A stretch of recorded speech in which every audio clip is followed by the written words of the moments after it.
Desde muy pequeño recuerdo de que había una pregunta que constantemente hacíamos a nuestros padres y a los pastores respecto al tema del tiempo del fin de la segunda venida de Cristo, y era: ¿y cuándo sucederán estas cosas?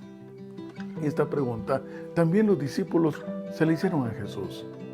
Esta es la razón por la cual durante esta semana estaremos estudiando el acontecimiento extraordinario previo a la segunda venida de Cristo, para que sepamos cuándo serán estas cosas. Y el tema se ha titulado El Evangelio Eterno, la razón de ser de la Iglesia Adventista del Séptimo Día.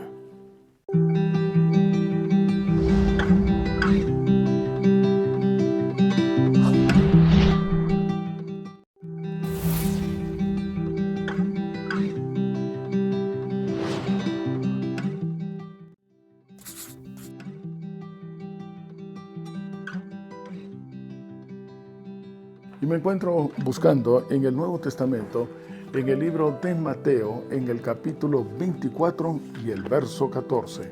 Acompáñenme por favor, entonces estoy en Mateo, capítulo 24 y verso 14, y la palabra de Dios dice: y será predicado este evangelio del reino en todo el mundo para testimonio a todas las naciones. Entonces, y solo entonces, vendrá el fin. Hay una idea errónea, por supuesto, que le ha dado también un extraordinario resultado al enemigo, y es presentar el libro de Apocalipsis, el último libro de la Biblia, como un libro, en primer lugar, que no se entiende, y en segundo lugar, sinónimo de miedo, de fin de todas las cosas. De hecho, la cinematografía de Hollywood hacia esa área, hacia esa ruta, es la tendencia de sus películas cuando habla acerca de Apocalipsis, fin de las cosas. Pero eso no es verdad. De hecho, dependiendo del lugar en donde nos encontremos, si estamos del lado del Señor, pues encontraremos de que este libro es una fuente de amor, una fuente de sabiduría, pero sobre todo es un mapa seguro para que lleguemos sin ningún tropiezo al puerto de la eternidad. De hecho, usted encontrará de que en el capítulo 1 y el verso 3 del libro de Apocalipsis inicia de una manera que es similar a la forma en que termina. Así que acompáñenme por favor, estoy en el capítulo 1 y el verso 3. Y el vocablo que se utiliza aquí es bienaventurado. La etimología es un sinónimo de dichoso. Qué bueno, mira qué buena fortuna la que tiene. Bienaventurado el que lee y los que oyen las palabras. El vocablo oír hay una diferencia entre lo que es oír y escuchar. Oír es simplemente percibir sonidos, pero escuchar es etimológicamente inclinar la oreja para poner atención, percibir cada detalle y que ese mensaje quede adentro. De acuerdo al texto que estamos entonces en el verso 3, lo correcto es leer de la siguiente manera: dichoso el que lee y los que escuchan las palabras de esta profecía y guardan las cosas en ellas escritas. ¿Por qué? Porque el tiempo está cerca. Dichosos si hemos establecido esa relación íntima con el Señor. Y el capítulo 22 termina en el verso 14 de igual manera: dichosos los que lavan sus ropas para tener derecho al árbol de la vida y para entrar por las puertas de la ciudad. Y dice el verso 20, termina con una exclamación de esperanza de parte del escritor, el que da testimonio de esta cosa. Dice: ciertamente vengo en breve. Amén, sí, ven Señor Jesús. Así que lejos está de ser algo de infortunio, al contrario, inicia diciendo de que es una muy buena noticia y termina con una enorme esperanza, no con un valle incierto, no con un valle muerto, terrible oscuridad, de desastre como lo pintan en las películas, sino con la esperanza y el deseo vehemente de que venga el Señor Jesús, que sucedan todos los acontecimientos registrados en el libro de la Revelación, porque entonces al fin llegará a su término completo el reino de terror que ha impuesto el enemigo, para que de nuevo entonces las cosas vuelvan a ser buenas en gran manera. Y entonces el miedo, ¿qué sucede? Lo hemos conversado anteriormente. El miedo es un vocablo que no está en el léxico divino y surge a raíz del rompimiento de la relación íntima entre Dios y el hombre, por iniciativa del hombre, por supuesto. Y esta se encuentra registrada en Génesis capítulo 3, verso 10. Allí tiene miedo. Y el hombre se siente desnudo. El vocablo desnudo en la concepción hebrea era un sinónimo de divorcio. Era la forma en que la mujer que había sido encontrada infiel se le echaba de casa sin absolutamente nada, ni siquiera la ropa que llevara puesta encima. Y esto lo podemos encontrar, un ejercicio de esta costumbre, en el libro de Oseas, en el capítulo 3, y puede usted leer todo ese capítulo ahí. Pero el Señor Jesús viene y decide vestirnos de nuevo. Y es la razón por la cual la palabra de Dios dice constantemente: vestidos como nación santa, somos real sacerdocio. Nos dan una vestimenta sacerdotal, aquella que lleva un mensaje específico, porque es inevitable que al establecer una relación íntima con el Señor, nosotros querramos entonces compartirlo. La base para acceder entonces al Apocalipsis es una relación íntima con Dios para poderlo ver desde el punto de vista de Él. Ahora entremos a un análisis ligero, como lo hicimos algo de la semana pasada, de cuál es la base de estudio de esta semana. Y se encuentra en el libro de Apocalipsis, en el capítulo 14 y verso 6. Y la palabra de Dios dice: vi volar con presteza por en medio del cielo a otro ángel que tenía el evangelio eterno. Decíamos la semana pasada que etimológicamente el vocablo evangelio es un vocablo compuesto del prefijo ev, que significa bien, y ángelos, gelos, que significa mensaje. O sea, es un buen mensaje, es un mensaje positivo, pero en el momento que se considera eterno es porque viene de Dios, es que solamente Él es eterno, así que son buenas noticias que vienen de parte de Dios. El evangelio eterno para ser predicado. La palabra predicar, de acuerdo al griego kerix, era etimológicamente lo que significa es dar un anuncio en medio de la plaza a todos lados, porque allí abarcaba toda la ciudad. Pero este mensaje que es un buen mensaje porque viene del Eterno, lleno de todo el amor eterno también de Él, es anunciado desde los cielos, o sea, abarca absolutamente a toda la tierra. Decíamos no solamente que es eterno, sino que aparte de eso termina el texto diciendo: para ser predicado a los moradores de la tierra. La semana pasada también, en una forma más ligera, hablábamos acerca de dos grupos que se registran en la palabra de Dios, especialmente en el capítulo 13 de Apocalipsis: los llamados moradores de la tierra y los moradores del cielo. Veamos algunas características de los moradores de la tierra.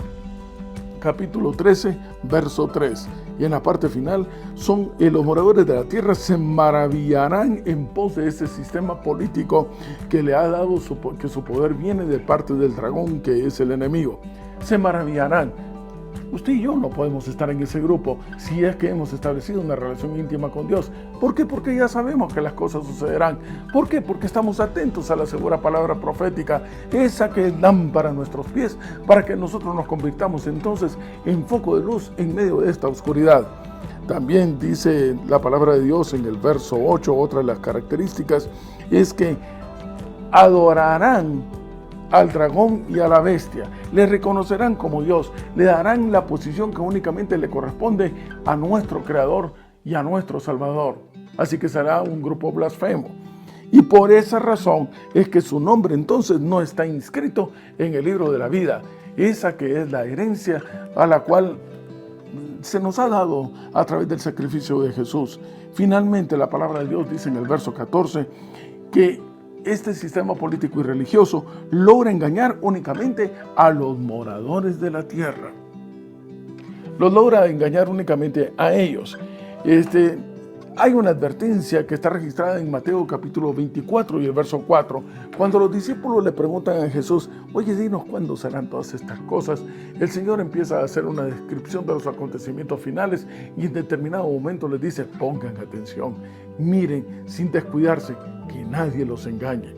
De hecho, hay un engaño que también, hay una prevención que también es previa a un engaño que también le da un resultado muy bueno al enemigo, y es el que se encuentra en Colosenses capítulo 2, verso 8.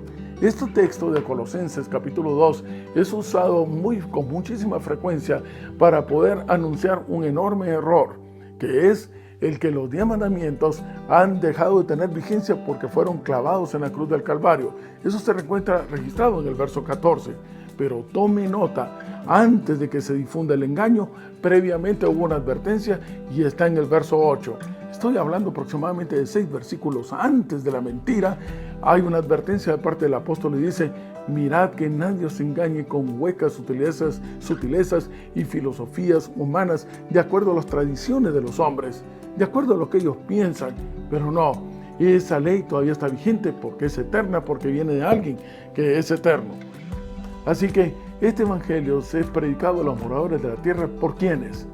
Por los moradores del cielo. ¿Y quiénes son ellos? Aquellos que sí tenemos nuestro nombre inscrito en el libro de la vida del Cordero, porque ya no vivimos nosotros, sino que vive Jesús en nuestro lugar. Y hay algo muy interesante. No es cierto, es una mentira, no es verdad. Cuando tú recibes a Jesús y te quedas sentado en una banca, te quedas inactivo, no es posible. Eso no es posible, porque vienes de un lugar en donde te estabas muriendo eternamente, ahora te encuentras con la oportunidad de la salvación.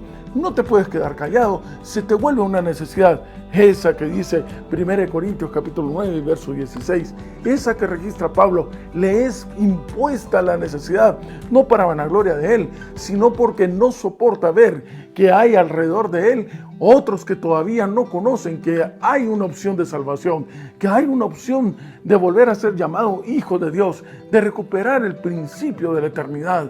Me es impuesta la necesidad.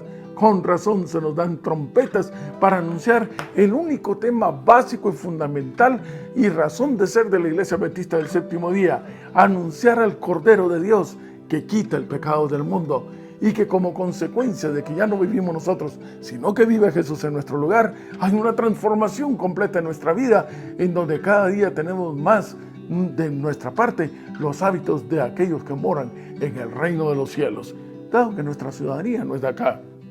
Hay una promesa que es fascinante, es extraordinaria, y es la que ya tengo aquí encontrada en Hechos, en el capítulo 1 y el verso 8. Esta promesa fue dada a los discípulos cuando, una vez unidos, ese fenómeno de la unidad que solamente se obtiene cuando vive solo Jesús en nuestro lugar, pues bien, también está para ti, también está para mí. Y la palabra de Dios dice: cuando restablezcas esa relación íntima con el Señor, cuando ya no vivas tú, sino que viva Jesús en tu lugar, recibiremos poder. Cuando haya venido sobre nosotros el Espíritu Santo, para entonces hablar acerca de Él a toda nación, tribu y lengua, y cumplir con ese mandato que anunciará, una vez se haya cumplido, que el fin de todas las cosas malas, el fin del reinado del pecado, habrá logrado llegar, para que nuevamente las cosas vuelvan a ser buenas en gran manera. Dice el capítulo 2 entonces, y el verso 11 de la palabra de Dios: la razón de ser, la única razón de ser depósitos del Espíritu Santo, de ese poder extraordinario, es para anunciar las maravillas de Jehová, las maravillas de Dios. No hablar en lengua, no hacer otras cosas, no para vanagloria nuestra, no para sentir fenómenos extrasensoriales, no, es para contar cuán grandes cosas ha hecho el Señor en nuestra vida. Y te aseguro una cosa: te sobran los argumentos para poder decir cuán grandes cosas ha hecho el Señor en tu vida. Hoy mismo, en la mañana, al nomás abrir los ojos, qué milagro poder seguir respirando. El milagro de tener una esperanza de que las cosas vendrán a ser nuevamente buenas en gran manera. Y esa es la razón por la cual vamos de regreso a casa. Allá, por la eternidad, tendremos el enorme privilegio de contar las maravillas de Jehová, todas las cosas que fueron reveladas amorosamente en este libro, el último de la Biblia, en donde se nos llena de esperanza, no de miedo, porque ¿qué más da que el mundo se destruya? Si Él conmigo, ¿quién contra mí? De esperanza y de seguridad de que el Señor estará por nosotros, y que anuncia simplemente que viene pronto, y al igual entonces que el apóstol podamos decir: sí, por favor, Señor Ven pronto.